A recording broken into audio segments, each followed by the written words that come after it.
roads in Korea that only exist when the water is in a good mood. They skim the skin of a reservoir, thin as a scar, and everyone pretends they're ordinary. The first time I crossed one after midnight, I learned two things: water remembers and maps lie. The second time, I learned the cost of a small, stupid kindness. My name is Kang Min-jae. Back then, I was 27, doing contract work for a telecom subcontractor in North Gyeongsang, photographing rural pole lines and logging signal anomalies, so some engineer in Seoul could draw a green checkmark on a spreadsheet.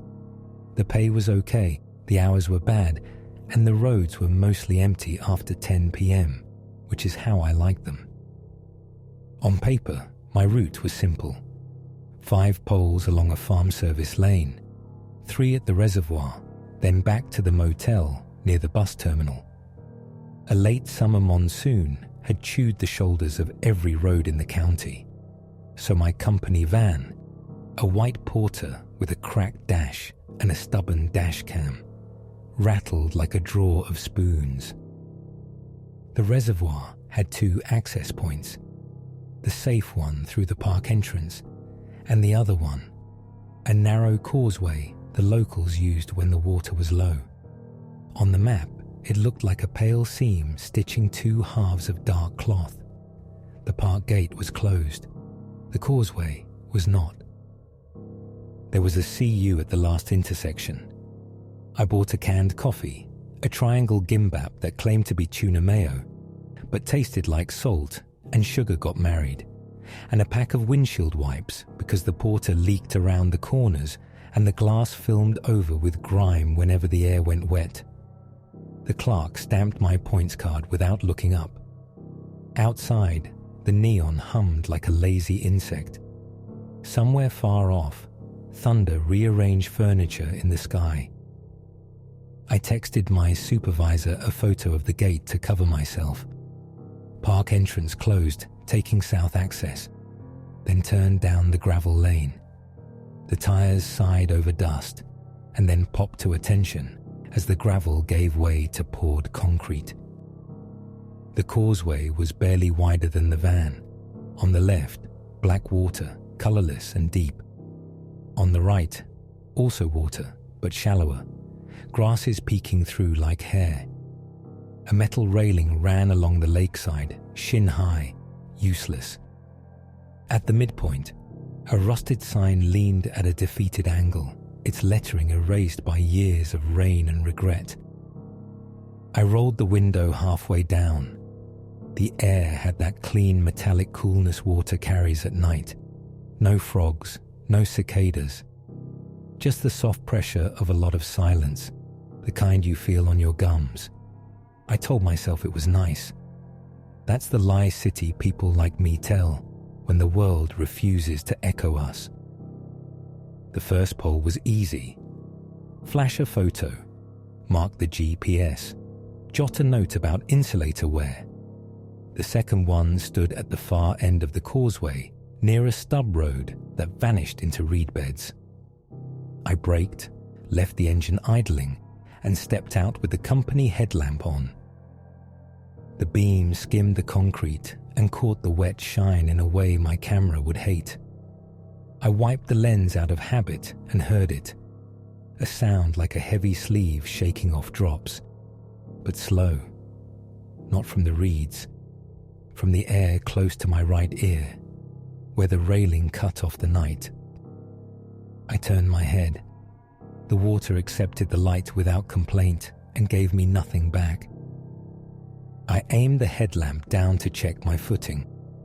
On the concrete next to my shoe was a faint wet mark that wasn't there when I stepped out.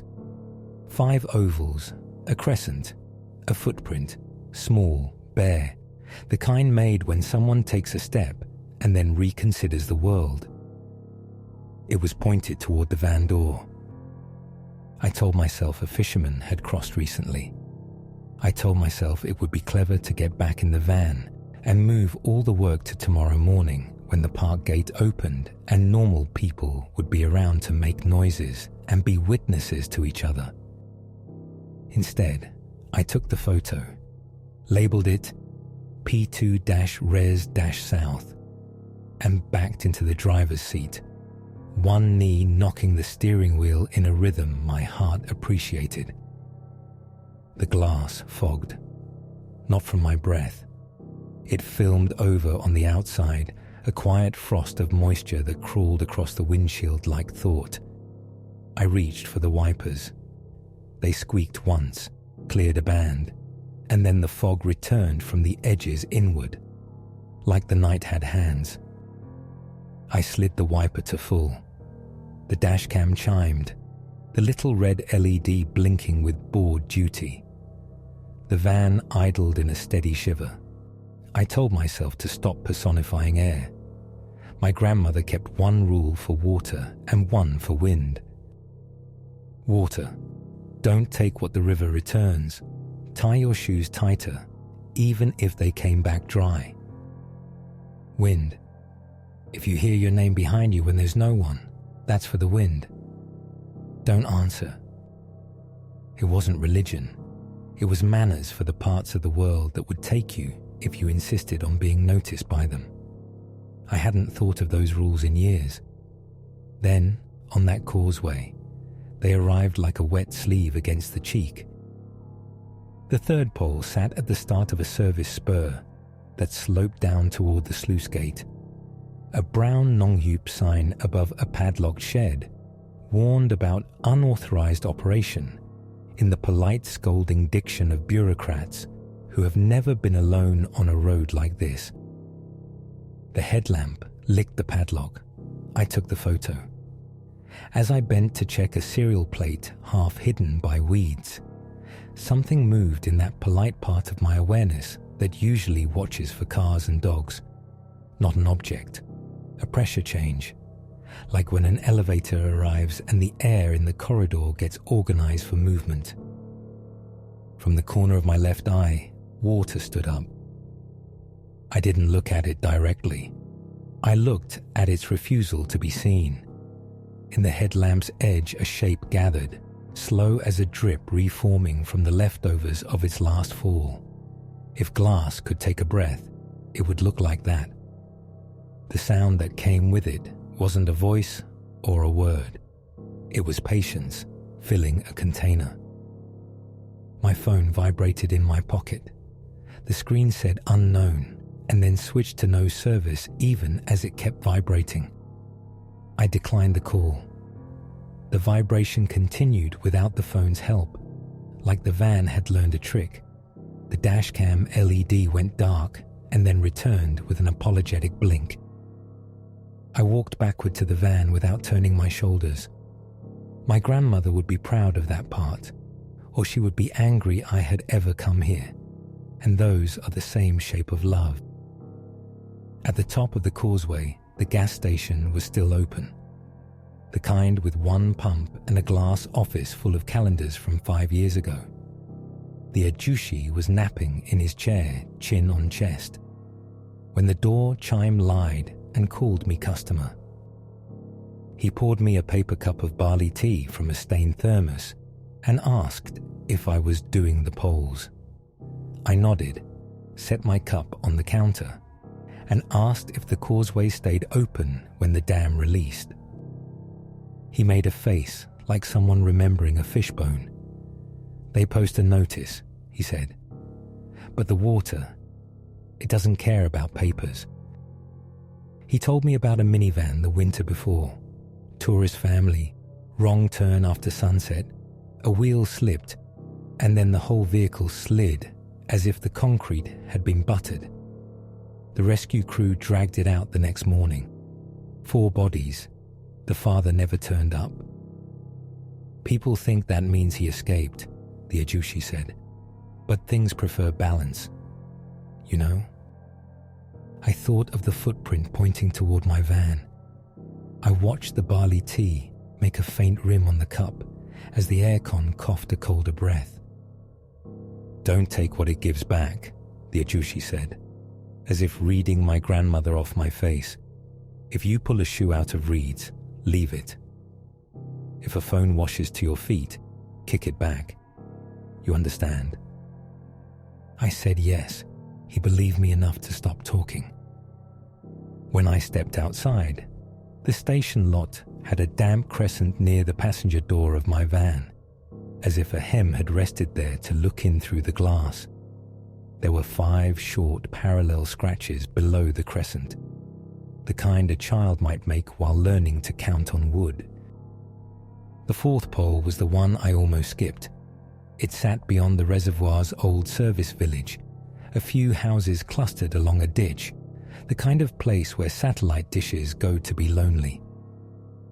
I parked by the abandoned way station.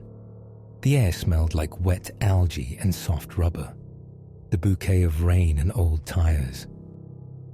The village looked empty, not ruined, not alive. Houses with curtains drawn to their eyebrows. A vegetable patch with damp soil, no footprints. A blue basin stood by a stoop, half full of water that reflected a square of sky. Something expanded in my left ear and then shrank, like the world exhaled and held the breath in the cartilage.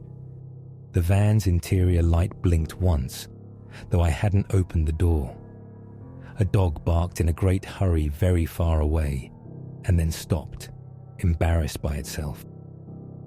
I took the photo. The faster I worked, the more my brain insisted on adding details no camera could respect. And then I saw the offering bowl by the ditch, a small white rice bowl, the kind my uncle used to balance on his fingers and complain was too small, set on a flat stone. In it, a coin. On the stone, 3 jujubes, a pair of chopsticks aligned like a compass. I had coins in my pocket. My hand found one without permission and placed it in the bowl, because this is what you do when the world feels like it has laws no one wrote down. When the coin hit the bottom, it rang the way a steel pot does underwater. Dull, intimate, as if the sound wasn't for me. When I looked again, there was 1 coin where I had seen one and added 1. 2 should have been there.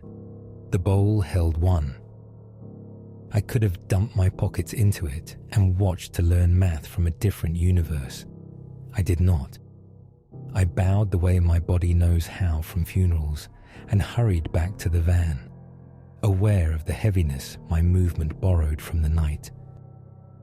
When I report, I am supposed to include anomalies, line interference from poor grounding, possible arcing signs, vegetation contact risk. I wrote, P4 photo captured, potential access road erosion, because that would give the engineer something to tell a councilman in an office with a window. I did not write, coins do not sum correctly at the old ditch. The last pole sat near a riverside guest house a few kilometers downstream, and there I met a woman who boiled barley tea and sugar and gave it to me even though I had not asked. She told me her son used to fish the backwater below the sluice, how he set trot lines with his friends on Sunday afternoons and left them overnight in the old channel where the water slowed and the catfish were fat on what ran off from fields. "How many hooks do you need to fish a hungry river?" she asked, and smiled like she knew the answer kept changing. Her son had stopped fishing the summer his friend pulled up a line that wasn't theirs. It had no hook, just a length of red elastic tied to a cheap plastic comb. The boy laughed and said something ugly about village girls, because teenage boys are fluent in ugliness, and then he slept badly for a month while the bath faucet at home turned itself on in the hour before dawn. The mother cut the elastic and threw the comb away in the garbage pickup, but when the truck came the next morning, the comb was not in the bin. The tap stopped turning. The boy wouldn't walk near the backwater again. "It's not a ghost story," she said. "It's a manners story. If you didn't lose it, don't claim it. The river has its own lost and found." She looked at my hands. "Your fingers are wrinkled," she said. I hadn't been in water, but the pads of my fingers were pruned as if I had soaked too long. I rubbed my palms on my jeans like I could dry time. On the way back to the causeway, the road narrowed to a single lane where willow branches combed the van roof. The first fat drops of rain found the windshield with the tender cruelty of a nurse who has to wake you up. I turned the radio on for company. Static and a scratched trot melody fought over the speaker.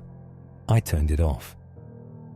At the causeway entrance, a municipal sign had appeared, a temporary folding kind with reflective tape. Road closed. Water release. No chains, no barricade. Just the sign, vulgarly reasonable. The park gate was still locked behind me. The long detour around the north rim would put me over hours and into a lecture about poor time management on tomorrow's call. And I believed I could beat whatever water was coming, because that is how people like me think until something teaches them a different grammar. Halfway across the causeway, the van coughed. Not a stall, a folded note of a cough, like it felt something in its lungs and wanted to warn me it was there. The windshield fogged on the inside. My breath came fast and made a small circle clear near my face. I wiped it with my sleeve. It returned. A drop formed on the rearview mirror and fell, patting the console. The radio turned on by itself to announce someone else's name in a computerized voice, then went quiet and held the quiet like a mouth filled with water. I set the van in neutral and listened. The sound of rain on the roof had a beat to it now, a rhythm that did not belong to the sky. 3 quick, 1 slow, 3 quick. A knock you might use if you did not have knuckles. I looked at the driver's side window because that is where it was. The glass wore a handprint. Small, the kind made when you press, lift, press. A second handprint bloomed beside it, palm to palm with the first. Something leaned in. The door card darkened where a hem would touch. I wanted to be polite in the way you are polite to a stray dog who has not decided if you are food. I tilted my head forward, eyes to the wipers, and said quietly, "I'm sorry. I'm leaving now." The van moved. I hadn't touched the gear shift. I hadn't touched the wheel. It rolled forward, even as the engine did an impression of quitting. The water pressed lightly against the tires, a child with his forehead against your leg to find out if you want to play. A voice threaded the cabin, not in the air, in the part of your head where a voice goes when you're reading. It said my name the way a grade school teacher says it on the first attendance of the year, hopeful and a little bored. I pressed the horn. It tapped a small sound and was ashamed of itself. Some part of me decided to do something correct. I took my wallet out, found a 101 coin, rolled the window down 2 centimeters, and slid the coin into the invisible cup the air was making. The window frame touched something soft, then something hard, and then it was clear again. The van stopped sweating. The rain outside returned to being from the sky. The engine reminded itself how to be an engine. I crossed the last 10 meters of the causeway and didn't look at the water's surface, where things try on your reflection to see if it fits them. I parked in front of the gas station, like a drunk trying to remember their house. The ajushi came out with an umbrella, even though the rain had stopped. He looked at my driver's side door, and then at my face, and then at my fingers, which had wrinkled again. He said nothing, I remember. He put a white towel on the seat without asking and told me to sit. I held the towel like a flag of a country that had just surrendered. On the counter inside his office, he put a hairdryer that I knew was for customers who got caught in the rain. He switched it on. The noise was fierce and ordinary. He handed it to me and gestured at my hands. "This will take time," he said. "You shouldn't go back that way." I nodded. He made me barley tea without sugar this time. When my hands looked like they belonged to land again, I drove the long way around the North Rim and counted 11 speed bumps that weren't actually there. Every time the van went over one of the nothing bumps, the dashcam LED blinked 3 times and then held, like a heartbeat checking for itself. At the motel, the owner peeled herself out of a drama rerun long enough to give me my key. "No cooking in the room," she said, though I have never in my life cooked in a motel room. The hallway smelled like wet towels and old carpets. The room itself smelled like detergent and secrets. I showered until the mirror cleared and my thinking agreed to be mine. When I pulled the shower curtain back, a length of hair clung to the vinyl. Long, black, thicker than any strand I have ever known from a person I love. I balled it in tissue and put it in the toilet and watched it drift like it was remembering something upstream. The flush took it in 3 hesitant gulps. The water rose to consider the world and then accepted instructions to behave. At 3:33, the room phone rang. I say 3:33 because I saw the clock and laughed, because superstition likes to pretend numbers are jokes. When I picked the receiver up, the line made the sound of a pot too full of water beginning to boil. I said, "Yoboseo," and someone said my name in the voice I had inside the van. It wasn't a whisper. Whispers are for conspiracies. This was for attendance. I placed the receiver carefully on the desk. It kept speaking without needing me. I turned the room TV on for a louder noise and flipped channels until an old baseball game filled the air with a good, stupid clatter. The phone spoke under that, and sometimes over it, and then stopped exactly when the clock turned 3:44. In the morning, my call log showed a duration of 7 hours for a number that did not exist. Dashcam file corrupted for a 12-minute window on the causeway. Metadata timestamp present. Video black with the audio track full of closed mic water. Driver's side door card stained along a line that matched the height of the rails on the causeway. Coin jar in van. Odd count. I keep a roll of 101 for tolls. Expected 17, counted 16, then 17 again. Hands pruned intermittently for 3 days, even when dry. Skin along the inside of left ankle developed a rash like contact dermatitis. Dermatologist in Andong shrugged and prescribed a steroid. Rash persisted until I returned a week later to the reservoir with a bottle of soju and poured it into an offering bowl where the ditch bent like a comma. Rash gone next morning. Back in the city 2 weeks later, I met a road crew worker who had pulled a comic car out of a farm canal in 2018. He told me the driver survived. He also told me that when they brought the car up, all 4 windows were cracked open 2 fingers, the way you open them when you chain smoke, and that the inside of the car smelled like river stones baked in sun. "And the seat?" I asked.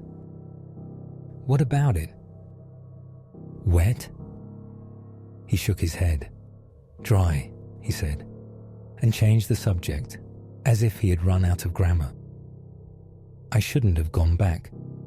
Every sentence that begins that way ends the same, but here we are.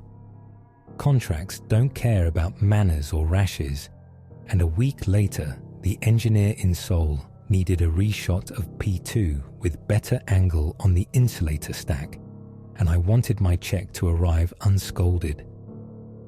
I brought a small bottle of chamizul and a pack of jujubes because my grandmother and the woman by the guest house and the ajushi were all right. You bring something when you go where you have been noticed by something you do not wish to know your whole name.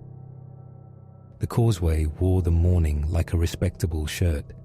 People fished. A man squatted on a bucket and watched a floater and pretended it was thinking about him. I placed the jujubes on the flat stone and poured the soju not into the bowl but beside it, because the rule says you don't take what returns, and I didn't care to test the difference between giving and being tricked into giving. The coin in the bowl was not there. I had not expected it to be. I took the photo. At the gas station, the ajushi lifted his chin in a hello that meant also a question. I said I was finished. He asked if I had eaten. I said no. He handed me a steamed bun that tasted like someone had remembered breakfast and folded it around sweet red bean. People think it's about belief, he said, but it's about practice. Even unbelievers practice not touching hot stoves. Yes, then practice not taking what comes from water. Same. I asked him why the minivan father hadn't been found. He grimaced. Maybe he went with someone else. He made a motion like holding a child's hand and led that invisible child down into the floor gently. The story could end here, with a lesson about causeways and courtesy, and the kind of humility that keeps your eyes on the road when the world deserves attention, but not yours. It does not end here. A month later, I rented a room closer to the city centre because my company rotated me onto a different grid. The new place was on the 3rd floor above a PC bang and a fried chicken shop, the kind of building that wakes to the noise of young people mistaking their bodies for immortality. It was cheerful. I thought cheerfulness was an antidote. The first week, I forgot things. My umbrella, returned by the shop owner. My keys, found in the door by a neighbour. My towel, on the balcony railing, wet. The phone rang exactly once each night between 3:30 and 3:45. I did not pick up. On the 10th night, the bathroom faucet turned on by itself. Not a drip, a confident stream, like someone certain they had the right. I turned it off. It turned on again. I turned it off. It stayed off, because sometimes these things are merciful just long enough to teach you predictable behavior.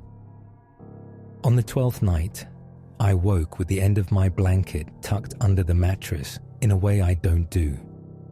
My feet were bare in the cool and wrinkled. I held them up in the street light that always sneaks through blinds and told myself I had sweated. I used the hairdryer on my toes the way the ajushi had told me to on my hands, and I watched the skin unwrinkle like it had been listening for the sound. At 3:33, the room phone rang. I lifted the receiver and placed it on the desk without my ear. The line made the sound a river makes when it argues with rocks about history. It said my name in the attendant's voice. It said another name I did not know. It said a third name I knew from the news that week. A child who had slipped from a family picnic drone shot into a river the city called safe. The announcer had said the body had been recovered. The voice on my desk said the name like it was a bead on a string. I threw the plug from the wall. The phone died successfully. The sink turned on again, cheerfully. I broke the rule a week before all this started. It's not the coin. I never touched the coin again. It's not the hair. Though that followed me as faithfully as gossip. It was a shoe. On the day I returned to reshoot the pole, I walked the reed edge for 10 meters to keep my mind from inventing shadows on water. A red something winked under the reeds. It could have been a candy wrapper. It could have been a warning. It was a child's shoe with a rabbit printed on the strap, the kind of cheap rubber that smells like gasoline when it's new, and like the bottom of a river when it is not. I should have left it there to rot into the inventory of all the small things a place like that keeps as punctuation. I picked it up with 2 fingers and set it on the flat stone by the offering bowl. I thought I was being respectful. You know, return it to the place where the coin had been, judged, counted. I thought I was playing by the rules even as I broke them. That's the problem with rules.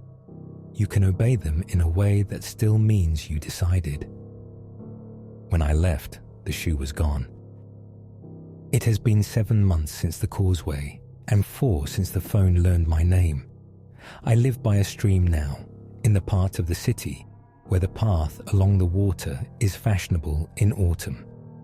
I did not move here for romance or jogging. I moved here because there are rules about how you make yourself available to certain kinds of attention, and it seemed polite to be where the attention already lives. I don't fish. I don't wade. I walk and I count the lamps. There are 11 lamp poles between my building and the footbridge. I pass them and feel, sometimes, that they are counting me back. 2 nights ago, a typhoon brought honorable rain. The stream fattened politely and then impolitely. Sirens warbled somewhere that wasn't for me. On my balcony, the air smelled like the refrigerator drawer where scallions go, to turn into a story about what you forgot in there. The intercom buzzed. I have no intercom. It buzzed anyway, the sound coming from the wall where one would be if the building had cared to install one. I said nothing. The sink turned on. The bathroom door, which doesn't close right because the frame swells when the weather is in love with itself, leaned into its latch. I don't remember falling asleep. I remember waking to a footprint. Small, bare, a child's.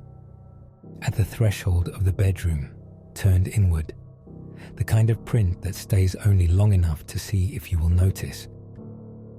I have told you this to practice a kind of truth that isn't useful in offices. I have told you this because I think manners are contagious, and if I say I'm sorry on paper, maybe the paper will carry it like a coin carries a head stamped in another city. I am going back to the reservoir tomorrow at dawn with another bottle and a pair of shoes I bought that look vaguely like a rabbit used to live on them. It is, I understand, not how rules are meant to work. I also understand I am late. If by the time you hear this the river is in a good mood, you will think I am dramatic. If it is not, you will learn a new rule and name it after me, though I prefer you forget my name and remember only this.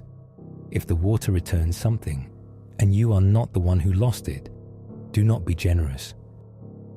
Because generosity is a kind of theft when you don't know who you're giving back to. You want the rational ledger? Fine.